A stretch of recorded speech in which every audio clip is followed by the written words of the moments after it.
All right, let's get this show on the road. Y'all already know SGA just had a crazy performance, 42 piece in the nation's capital. But with that being said, all right, we have Brandon Rahbar here. All right, OKC Thunder beat writer. All right, for Daily Thunder, and of course, naturally, we need to get this episode, in my opinion, get started off with some SGA talk. He had a 42 piece, as we all know. Brandon, your initial thoughts. Well, first things first, welcome to the show. I'm already jumping right into to SGA. But No, I welcome to the appreciate show, it. man. Welcome. Yeah, thank you. I appreciate it. Thanks for having me on, guys. Absolutely. So yeah, off rip, initial thoughts of SGA's performance. Yeah, I think anybody that's been really closely following OKC the last couple of years, and that basically means just Thunder fans and Thunder media, because I know that, once Russell Westbrook, KD, James Harden, Paul George moved on, there hasn't been too many eyes in OKC. But we here have noticed that this was coming. Like we saw this coming. It's been building. SGA was fantastic, really all-star worthy that year that he had Al Horford, but he got shut down. He had that injury the second half of that year. Then last year after the all-star break, he went nuts. He was averaging over 30. He was basically doing this the last part of last year, but it was still under the radar. And then all this season, it's just kind of been bubbling up, and it culminated, tied his career high, 42, another game winner. He's been clutch. He's been incredible this season. I mean, I truly I think you can make the argument he's been a top 10 player pretty easily this season. I mean, so far this season, you can make an argument he's a top 5 player. He's been absolutely nuts, man. Got him, man. No, I mean I respect it. Top 5 is heavy. But I will ask, what are some things you've noticed SGA for his improvement on his game this year compared to last year? Yeah, I think the biggest thing has been his defense. Like the offense was always there, not at this volume and not at this efficiency, but the offense has always been there. But it's the defense. He's averaging 2 steals a game, 1.5 blocks a game. Like, again, this is early, and I'm not saying he's going to end up being a top 5 player this season. I'm just saying based on the small 13-game sample size, like he's putting up stuff that like only like Michael Jordan, Dwayne Wade did as guards. Like as far as like, the stocks, the steals and the blocks combined with the 30 points a game, like guards just don't do that. But he's kind of he's a different kind of guard because he's 6'6", but he's got this 7-foot wingspan. So he's using those skills on the defensive end this season. Lou Dort, Kenrich Williams, two of his teammates, been challenging him on defense, and he said he was taking it seriously. He said because if you want to be a great player, you got to be a two-way player. So that's been the biggest noticeable jump, I think, is on the defense. Would you say that Shai can be OKC's next legitimate superstar? I really do. I think so. And it's not based just on, what he's doing this season, although, I mean, that's obviously, what makes you feel confident in saying that statement. But I do think that he put up all-star numbers 2 years ago. He just didn't play the second half of the season. And then, like I said, again, after the all-star break last year, it's just he scores so efficiently, and he does it in a different way that guards don't really do it. He's leading the league in paint scoring as a guard. Yeah, like he's putting up like Embiid and Giannis numbers in the paint as a guard. And he's doing it. He's a 3-way scorer. He's scoring in the paint. Nobody can stop him. He's like, I think he's 6th in the league as far as like being double teamed. The Thunder don't really have any other scorers or weapons or spacing or shooting, and he's still getting this numbers. Like, to me, it's like he's 40% from 3. He's a sniper in the mid-range. He's finishing at the rim. And the Thunder don't have any other weapons. Like, what happens when the Thunder, like when they get Chet Holmgren back next year, spacing the floor, if they add some pieces, if they go out and make a trade for a guy, like putting some space and shooting around him, I think will be huge for his game. Yeah, that's the one thing, the biggest improvement that I've noticed this year.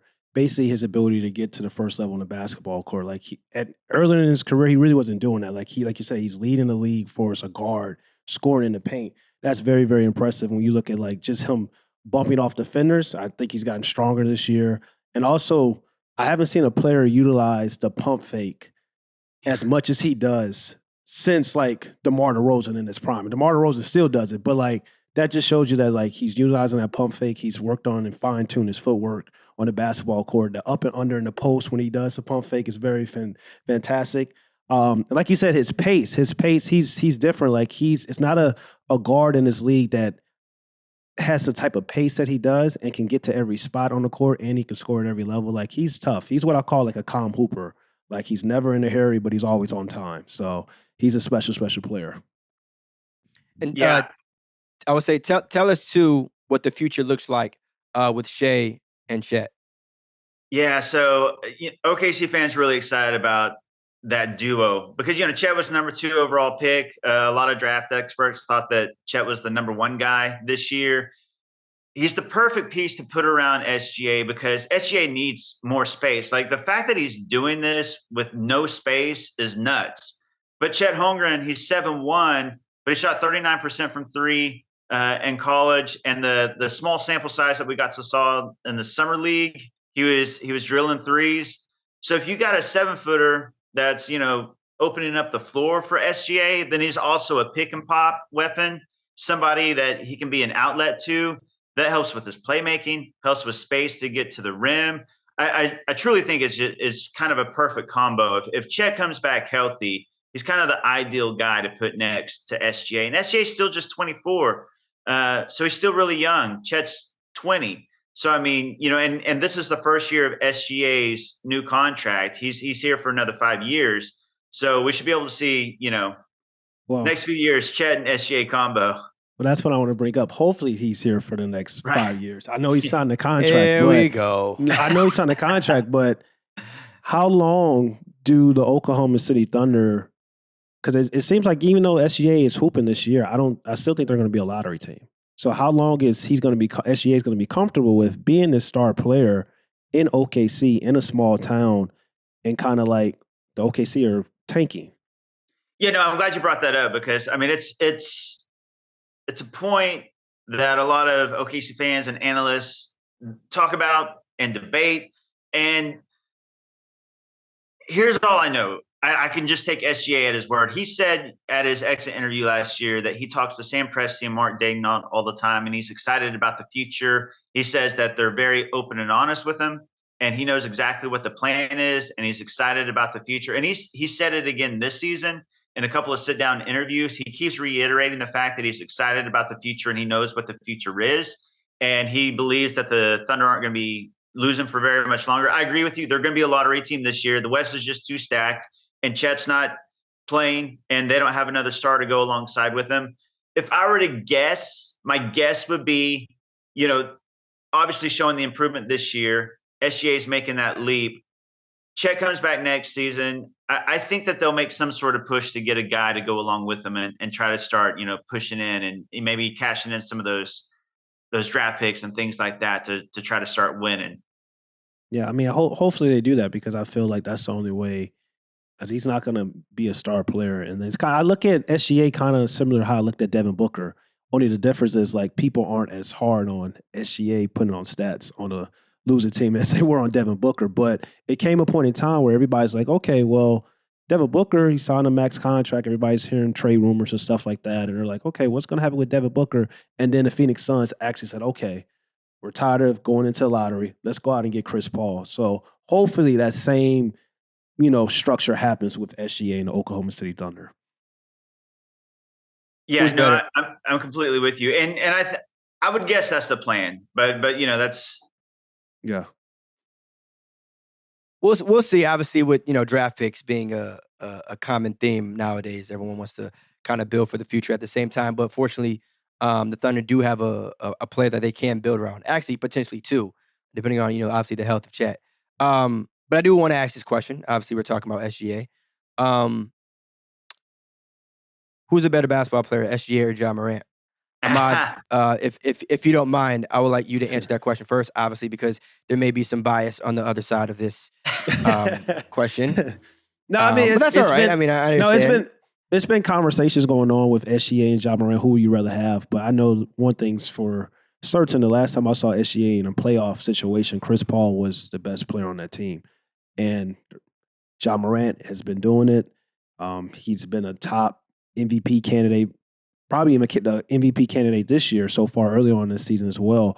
So I feel like until we see SGA do it as a lead guy and take his team to the playoffs, I think you have to roll with Ja Morant over SGA. But they're talented. Like we had a podcast there a while ago where we talked about Brandon, basically where I was saying, like, I think Ja Morant's the better player, but from a talent and skill standpoint, like SGA is like right up under him. So Yeah, I think it's a discussion, and the fact that we can have this discussion because I think Ja Morant's an incredible player. I mean, that's exciting for OKC. The fact that it's a discussion now, and I think even 2 years ago, now Shai had a short season because he got injured. You could argue that Shai was the better player 2 years ago. Last year, hands down, without a doubt, Ja Morant was the better player. And like you said, he's been the lead guy on a good playoff team, and has proven it. So I think that you got to go with Ja right now because the sample size is bigger as the number one guy.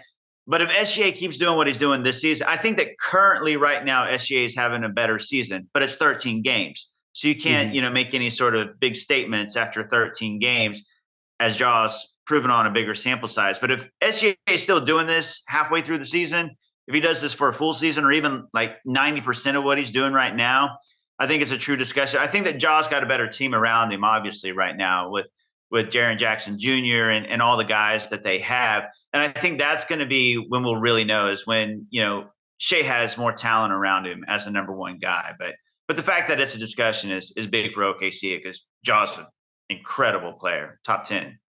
Yeah. So let me ask this in reverse. If both of them were to switch teams, do you think we would see the same result from the Grizzlies the way we did last season? I do. And that may sound like, OKC media bias, but I really don't think it is because look at what the Grizzlies did last year without Ja. Like, remember everybody was saying, like, are the Grizzlies better without Ja? Which is ridiculous. They weren't better without Ja, obviously. But I think it's a testament to the Grizzlies supporting cast. They got a lot of really good players around Ja. And I do think that the Thunder are the youngest team, and they really don't have a number two guy right now. I mean, like Josh Giddey, there's a lot of potential there, and a lot of these young guys, there's a lot of potential for sure. But for SGA, they're 7-7 right now, 500 when SGA plays, and he's the only guy. So I gotta feel like if you put him, on a team like the Grizzlies, I think that they're a top tier playoff team as well. the only pushback I would give for that is it feels like when we look at Ja Morant, we look at SGA. SGA is a guy, I feel like he plays within the system, which is a great thing. But I feel like Ja kind of takes the roof off a team. Like he's a floor riser, to say. That's the only pushback I would have. And that's my biggest worry. When we see SGA be on a better basketball team, is he going to be able to just like, yo, give me the ball, everybody get out the way? I see that with Ja. I see more SGA being a guy that can do that, but more so a guy that's going to play within the system. Yeah, that's a solid point. Like SGA, I'll say this about SGA, and I've noticed this from day one. He always makes the right play, it seems. Exactly. Yeah. And that's the team play. Like, he can take two guys to the hoop anytime he wants, but if he sees the open man, he's passing to the open man. He's going to make the right pass. He's going to make the right play. So no, that's a valid point. Yeah, and also too, I mean, I think it also depends on like what type of playing style you want from a player, right? Like obviously here, I don't think there's a right or wrong answer, but just understand that both of their games, as even though they play similar positions, they're still unique in their own right. Both of you talked about the pace of SGA, but obviously when it comes to athleticism, Ja might have that, and obviously, of course, the team situations definitely matter. But I think it's an interesting conversation to have. I'll say this though, the SGA fan base is definitely alive and well and have been waiting to have this conversation for a good little while now. I know it's been mentioned before, but there hasn't been many like serious games like the one that we just saw recently. Not to say that SGA hasn't performed, but I think obviously the weight that Ja has had between performing well in the playoffs, at one point being considered, top 5, top 10 player in the league, being in MVP conversations, all-stars and all that. But now I think the world is really, really seeing what SGA really is like, even in a smaller market like OKC. But let me ask you this as well. Do you think, playing in smaller markets can sometimes dictate the views and opinions of fans in general? Oh, absolutely. Obviously specific to OKC? Oh, absolutely. I think so for sure. I think that it's taken SGA being this good. I mean, he's averaging 55, 40, and 92 right now. Like 32 points. I mean, like on those sort of percentages, and then he had this game winner, 42 points, but it's taken him being this good to finally get some national attention. So I think that if he was in LA, even last year, the numbers he put up and the year before, if he was in New York, if he was in Miami, absolutely. People would have already been talking about him. It wouldn't have, he's having to be like playing like a top 5 player in the league to finally get some attention. And I do think that has to do with being in a small market. Now, I will say this, once you get that ball rolling and once you get that attention and you get those eyes on you, he's been all over ESPN, Bleacher Report, and all those things this week, last week, because he's been so good and Slam. So once it happens, like we saw with Kevin Durant and we saw it with Russell Westbrook, I mean, yeah, it was OKC, but those guys were superstars. I mean, they were incredible. James Harden, Paul George when he was here, Chris Paul when he was here. So if you kind of break that wall, you can break the wall of being a small market too. It takes getting over the hump, and I think the SGA is finally doing that. He's got some national eyes. Do you think he can be a number 1 option on a championship caliber team? That's a great question, because that's the exact question that Thunder fans and media had the first couple of seasons. And everybody thought, he could be the number 2 option on a championship team, or he could be the 1B option on a championship team. I think now, if he keeps this up, he can be the number 1 option. You got to put talent around him. You got to have a good number 2 and a good number 3. But I think if he keeps playing like he is right now, he's only 24 years old. He's still 2 years away from his prime, really. If he keeps playing like this, I think that's the caliber of number 1 option on a championship team for sure, if you put the right team around him. Do you think I was gonna say it's tough too to be like a number 1 option on a championship team. I know that question gets tossed around a lot, but realistically, there's probably only like 8 players. Right. Like when you really, even if that probably should legitimately be considered as like, all right, they could, especially on a championship team. We're not even like the Thunder at this point are probably just trying to make the playoffs. No shade or anything, but just considering the roster. So obviously, I think those questions for the most part when they're dealing with younger players are more so dealt like for the future. But realistically, there probably isn't even double digits when it comes to the amount of players that probably should be considered for the number 1 option on a legitimate championship team. Even if we're saying that, all right, he's a top guy. So realistically, who would his 1B be? Like, who would the second option be? It would have to be a player who obviously isn't at the same level as he is. And so right now it's tough to say, but I think eventually, depending on what the Thunder do, depending on what they, do with draft picks and stuff like that.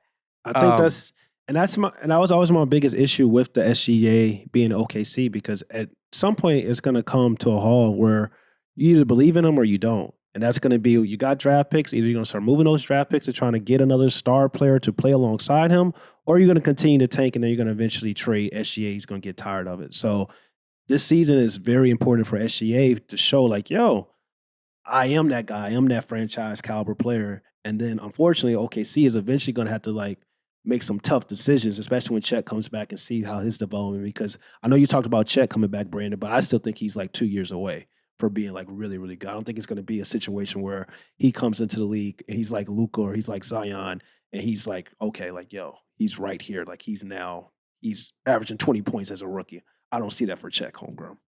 Right. I think that the hope would be more like a rookie year Evan Mobley. Like if they could somehow get like a Evan Mobley type rookie year from Chet Holmgren, that'd be huge. I mean, that's an impact player. Like you said, he's not going to be like a Zion or anything like that his first year. That's next level Luka. But Evan Mobley, I think, would be the target. And that's a big help right off the bat. But if they go out and get another guy, because they'll have salary cap space, because that Kemba Walker contract will come off the books, and they'll have some space to go out and get somebody. I'm glad that you mentioned Devin Booker, Ahmad, because I think that's kind of like the perfect comparison. We're talking about like the number 1 on a championship caliber team. Like we saw, I don't know if you guys consider like the Suns a championship caliber team, but they've been, number 1 seed, and Booker has been that guy. But they got Chris Paul, they got DeAndre Ayton, they got Bridges, they got all these like Cam Johnson, these great role players, and Chris Paul, a great number 2. Like if you surround SGA with those kind of guys, like to me, like Booker is kind of the perfect comparison. Both of you look at like their, early years, like not making the playoffs, but then putting up big points and like the caliber of scorer and player that they are. I really like the Booker comparison. That's one I usually go to. Yeah. I have one of the final questions I have for you, Brandon, before we let you go. If Russell Westbrook and Kevin Durant both stayed on the Oklahoma City Thunder, how many championships would they have won? I really okay. So let's go back to when KD left that 2016 season. If you remember, the Thunder just traded for Victor Oladipo, and they had Domantas Sabonis. But the big thing was Al Horford was he confirmed that he was going to sign with OKC if KD stayed. So all of a sudden, your starting lineup looks like Russell Westbrook, Victor Oladipo, Kevin Durant, Al Horford, and Steven Adams, with like Andre Robertson, rookie Sabonis. I think that they would have been championship favorites that next year. I mean, they really should have beat the Warriors that year. They were up 3-1, and they had a big lead in Game 6. I think that they do win a couple championships if KD stayed and Al Horford signed. Probably at least one. No, hang on. At least one. I would agree. At least one. I need a number. I'll say two. I'll say two because they still had a lot of youth. I mean, Russ and KD were in their primes. Look at Al Horford, even all these years later on the Celtics, he's killing it. So he would have been huge on that team. Victor Oladipo that next year took that leap. Sabonis became an all-star. And if you really want to play fantasy world, the Thunder still could have made that trade for Paul George with Sabonis and Oladipo, and then you get Paul George on that team as well. If you want to get crazy, which Thunder fans have kind of played that fantasy out. Yeah. I know Thea said this was the last question, but I have one more question I have to ask. Next season, Russell Westbrook's a free agent. Do you think it's a possibility that it can be a homecoming with Russell Westbrook, especially with him playing off the bench with the Los Angeles Lakers and having success at that role? Do you think it's possible that we may see Russell Westbrook return to OKC next year? I think it's a great question. It'd be hard because this is transitioning into SGA's team. And it'd be, Russell Westbrook is like the greatest OKC hero. Like Thunder fans will love him. They're ready to build the statue outside the arena like day one. So it would be hard to be like, Russ come back and all of a sudden he's off the bench and this is SGA's team. But then, Russ has that alpha personality, which is great. But the transition would be kind of weird. I think that the perfect scenario would be like when Russ is ready to retire, like one season farewell tour, come back to OKC, coming off the bench, sixth man. I just don't know if that's next year's because I think he's got a few years left. I think that should line up to when the Thunder are, a playoff team again and ready to contend again. And it's absolutely SGA's team. I think that would kind of be the perfect scenario. Russ coming back for a farewell tour then. Great question though. Yeah, I agree. It's like if there wasn't such a obvious transition, then it would make sense. But at the same time, I don't want to see kind of Russ in that light, if you will. It's like I don't want them to half-ass it. It's like clearly they were moving in a different direction with SGA moving forward. But at the same time, it's like you want to give Russ his flowers, but it's kind of tough to accomplish both things. I don't know, man. To me, I don't think it's that tough either because OKC they don't have vets. I mean, SGA learning from Russell Westbrook, a guy that we just talked about, like kind of operates in that team system for us the offensive standpoint, who kind of needs a little bit of that alphaness to take his game to the next level, the ultimate level, to be considered like a guy that can possibly be a number one option on a championship caliber team. I don't know, man. It'll be interesting. Well, I also want to see Russell Westbrook win a championship. And no well, shade. He's not probably winning one with the Lakers. So I mean, I never said he was. I never said he was. The winning championships, like he's not winning one with the Lakers with Anthony Davis and LeBron. It's probably not going to happen, unfortunately. Russell Westbrook is my favorite player other than Dwayne Wade of all time. So it is what it is. Hey, you're unfortunately most likely accurate in that statement. Yeah, no, Thunder fans really want to see Russ win a championship too. Like by all means, Thunder fans were excited about the idea of Russ hooking up with LeBron and Anthony Davis because they thought he might be able to win a championship. So a lot of OKC fans are bummed to see what's happened there and hoping he lands somewhere that can win him a title. I respect that loyalty because there's a lot of fan bases, probably the same fan base that, probably dislike certain players when they leave, or just like want the worst when, I mean, hey, you dress the elephant in the room, I'm not lying, but want the worst when a certain player leaves. And it's not, just, okay, see, there's a bunch of teams out there. It's like, all right, once you leave, we don't really rock with you or look at you the same way. But for them to, actually root for us, even though he's not a part of the Thunder team, that's, I think speaks volumes on his character as a whole.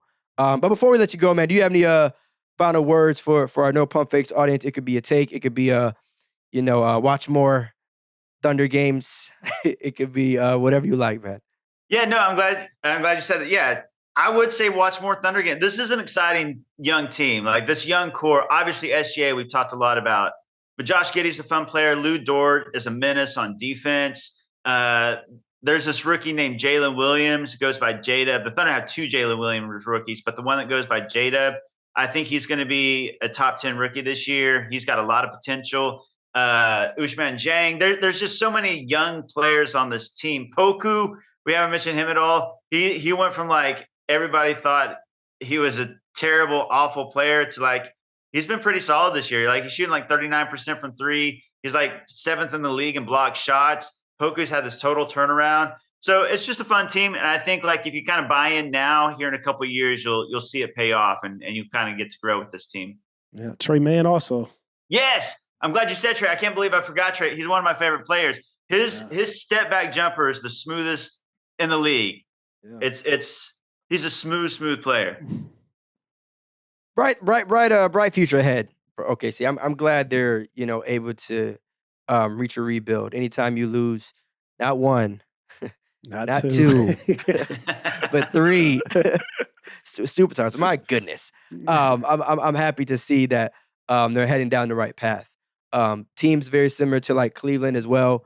Anytime you lose Hall of Fame, first ballot Hall of Fame players, it can be tough to adjust. But to see what they've done in such a short, I would say, give or take, short amount of time, definitely kudos to them. So, but yeah, you already know what it is. Another fire episode, No Pump Fakes. Just like that, we gone. Peace.